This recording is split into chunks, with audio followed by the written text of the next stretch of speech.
ঘরে থাকা ছোট চিকেনের টুকরো দিয়ে ছেলের আবদারে বানাবো চিকেন চাপের রেসিপি। আর তার জন্য এখানে দেখো আমি মশলা কী বেটে নিয়েছি। তো এখানে বেশি কিছুই লাগবে না, আদা রসুনের পেস্ট লাগবে, তার সাথে কিন্তু এখানে আমি দেখো পেঁয়াজের সাথে কাজু আর তার সাথে চালমগজ পোস্ত দিয়ে বেটে রেখে দিয়েছিলাম। তো এটাকে দিয়ে দিলাম এর সঙ্গে। এবার সব ভালো করে কিন্তু মিক্সড করে নেবো। মিশিয়ে নেবার পরে এর মধ্যে দিয়ে দেবো কিন্তু পরিমাণ মতো লবণ, আর তারপরে দিয়ে দেবো এখানে টক দই, তার সাথে কিন্তু দিয়ে দেবো লঙ্কার গুঁড়ো। লঙ্কার গুঁড়োটা যে যার পরিমাণ মতো অবশ্যই দেবে, যেমন ঝাল খেতে পছন্দ করো। তো আমি এখানে রেড চিলি পাউডারটা দিলাম না, এমনি নর্মাল যে লঙ্কার গুঁড়ো ঘরে সেটাই দিলাম। তো তারপরে কিন্তু এখানে দিয়ে দিলাম টক দইটা আমি 100 গ্রামের, 100 গ্রাম দিয়ে ভালো করে এটাকে মিশিয়ে নেবো। 300 গ্রাম চিকেনের জন্য আমি কিন্তু 100 গ্রাম টক দই দিয়েছি, তো বেশি কম তোমরা করে নিতে পারো। তার সাথে দিয়ে দিলাম হলুদের গুঁড়ো। হলুদের গুঁড়ো দিয়ে ভালো করে মিশিয়ে নিয়ে আমি এখানে আধ ঘন্টা কিন্তু ম্যারিনেটের জন্য রেখে দিয়েছিলাম চিকেনটা।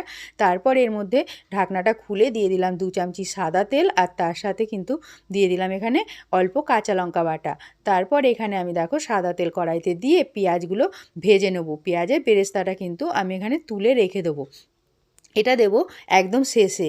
তো তারপরে দেখো পেঁয়াজের বেরেস্তাটা ভেজে নেওয়ার পরে এর মধ্যে আমি দিয়ে দিলাম কিন্তু 2 চামচি মতো ঘি দেওয়ার পরে আমি একটু বেশি করে সাদা তেলটা দিয়ে দিলাম। এর মধ্যেই কিন্তু রান্নাটা হবে। আর একটু চিকেন চাপ জানো একটু অয়েলি হয়, কিন্তু তেল তেলের মতোই। এবার আমি তেল আর ঘিয়ের মধ্যে ম্যারিনেট করা যে চিকেনগুলো পিসগুলো ছিল সেগুলো এক এক করে ছেড়ে দেবো, দিয়ে উল্টে পাল্টে একটু চিকেনের পিসগুলোকে আগে কিন্তু ভেজে নেব।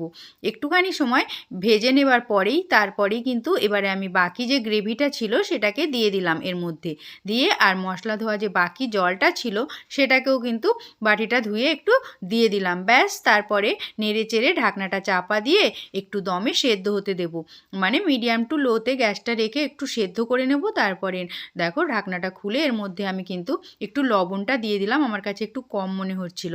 তারপরে এর মধ্যে আমি দিয়ে দিলাম কেওড়া জল আর গোলাপ জল, পরিমাণ মতো দেবে এটা অবশ্যই। তারপরে ঢাকনাটা আর একবার চাপা দিয়ে দিলাম। তো ঢাকনাটা খুলে এবার আমি একটু বিরিয়ানি মশলা আমার কাছে ছিল গুঁড়োনো, সেটাকেই দিলাম। তোমাদের কাছে মিঠা আতরটা যদি থাকে অবশ্যই দিও, আজকে আমার কাছে ছিল না তো আমি দিইনি। তারপরে এখানে দিয়ে দিলাম পেঁয়াজের যে বেরেস্তাটা করে রেখেছিলাম সেটা দিয়ে ঢাকনাটা চাপা দিয়ে দিলেই রেডি।